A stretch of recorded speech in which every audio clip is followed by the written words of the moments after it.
So how do you Yeah. balance the right energy without it being victim or narcissistic? I think that's something that I think I'm still working through, like That's trying to why I say figure it's that same. out.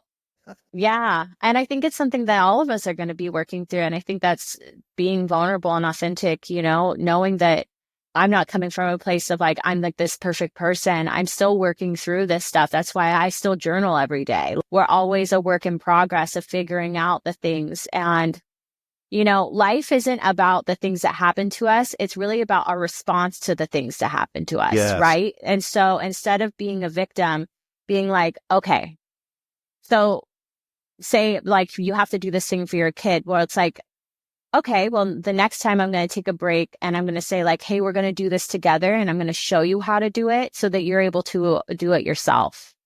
Like Yes. taking those breaks to be like, so it's not just like, well, I've done all this stuff. It's like, well, how can I come alongside this person and say, hey, and there's a lot of times like for me, I'll be like, I really want to be able to help you with this, but I'm just not equipped at this time to have the mental space to pour in that energy for you.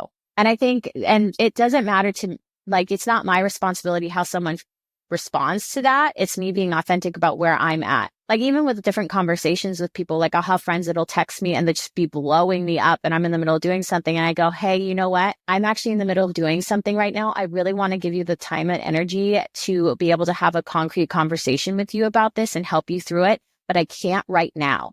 Mm. So, and like then sometimes they'll be like, oh, it's actually not that big of a deal.